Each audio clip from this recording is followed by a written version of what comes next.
Welcome back to another Spanish lesson. Today we are going to talk about the Spanish preterite tense. Let's begin. What is the preterite tense? In a nutshell, the preterite tense is another name for the simple past tense. You might know this tense in English, as it describes actions that started and were completed in the past. For example, in English, we have the past tense sentence, I went to the store. We would describe this as being in the simple past. The equivalent of this phrase in Spanish would be fui a la tienda. Now, an important thing to note here is that Spanish has several past tenses, including a tense called the imperfect and another tense called the present perfect. We will talk about both of these tenses in a future video. How do I use the preterite tense in Spanish?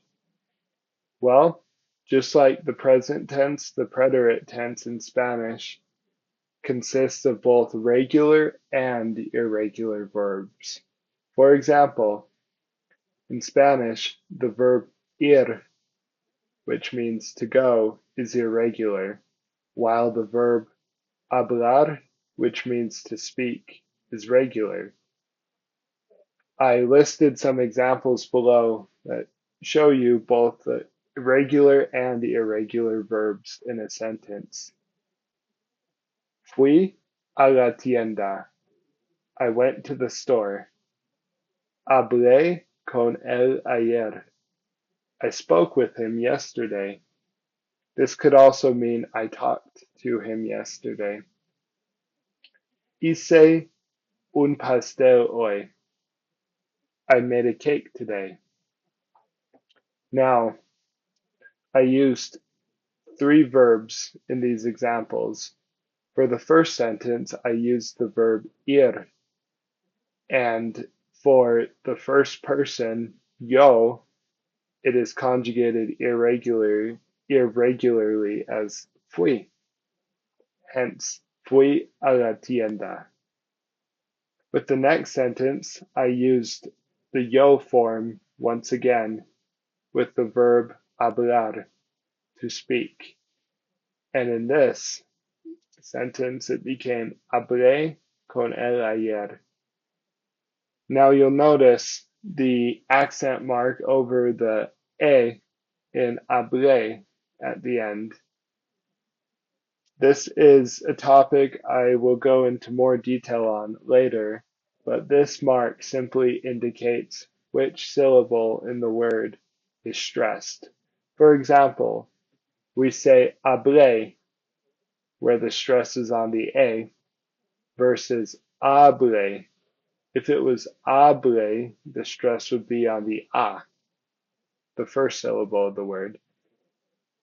Lastly, I did the example of hice un pastel hoy. This is once again the yo form. I used the verb hacer, which means to do, but it can also mean to make. And this is another irregular verb. And we conjugated it as hice in the yo form. Hice un pastel hoy. Let's move on. Now, I want to talk about three different kinds of verbs in Spanish. We have three categories of verbs: ar, and ir verbs. Now, don't let this scare you. These are simply the endings of each verb in the unconjugated form. We also refer to this form as the infinitive form.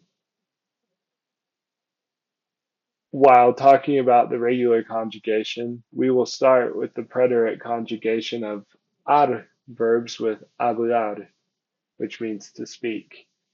Now, you'll notice that the verb Hablar can be split up between the ending and the root. The ending would be the AR, the ar, while the root would be everything else. So in hablar, the root is just habl. And so what we do to conjugate a verb is we take that root part of the verb and then we add the ending for the subject. For example, you might remember this word from the last slide, hablé, which means I spoke.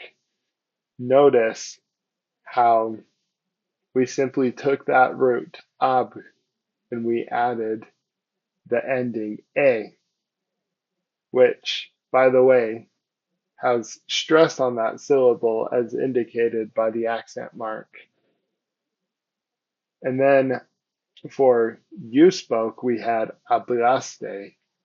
Notice how the root is still the same, it's still the ab, but we added aste to indicate that it was about you and not about I. So hablaste, you spoke.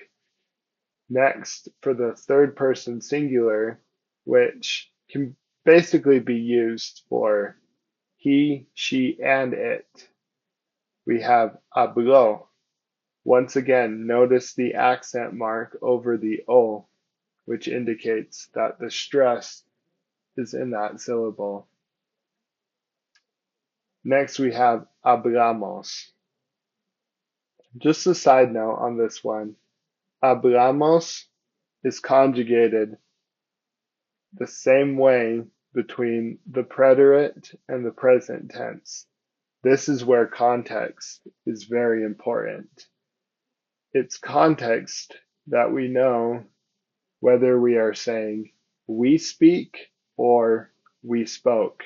For example, if I were to say hablamos hoy, that would mean we speak today because hoy means today, versus if I were to say hablamos ayer, ayer means yesterday, so we know that it's in the past, so we would say we spoke yesterday.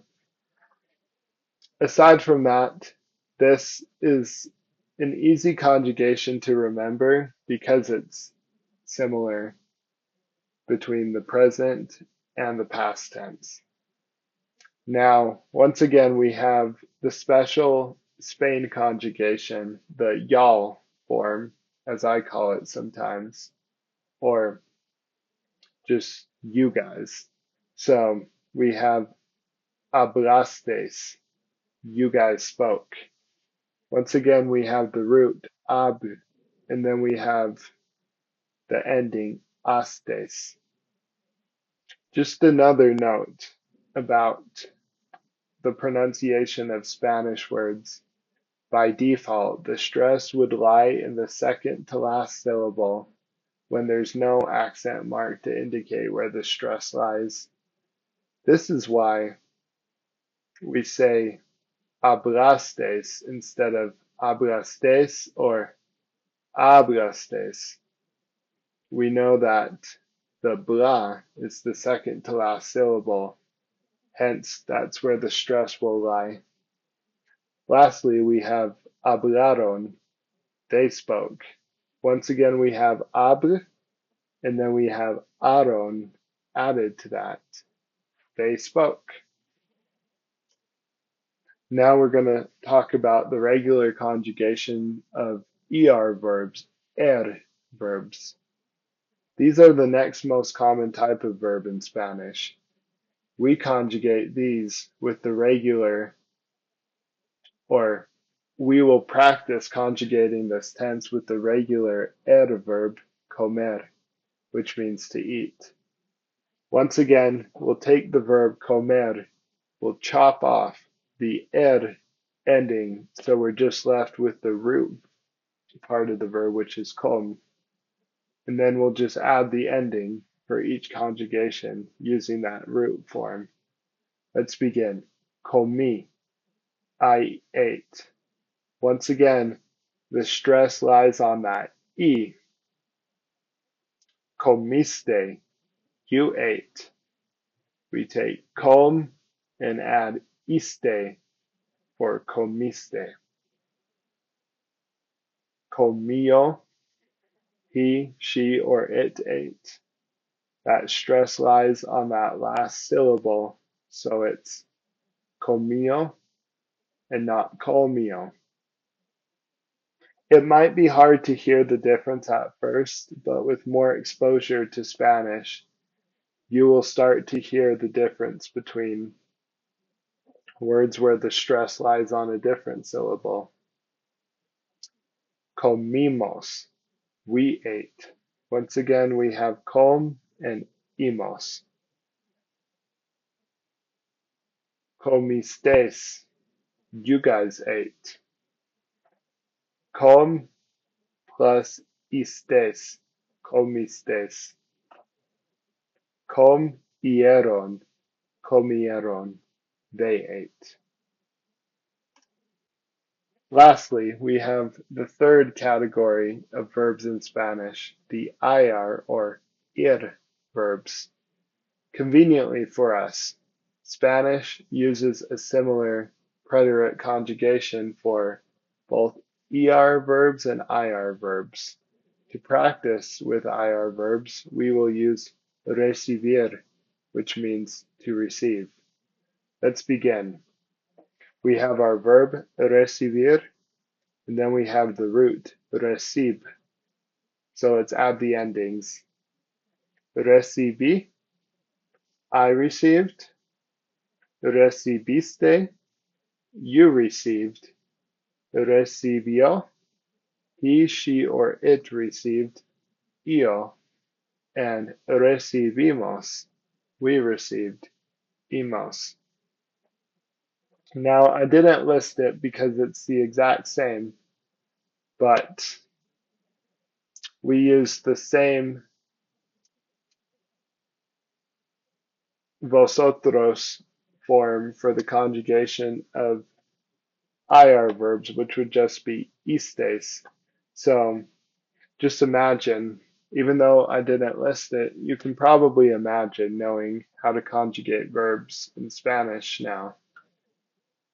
How recibir would be conjugated with istes at the end of it. Let's review. That was a lot of information. The preterite tense in Spanish is similar to the simple past tense in English. In fact, we can use it in similar ways, describing actions which were started and completed in the past. On top of that, Spanish verbs can be conjugated both regularly and irregularly in the preterite tense.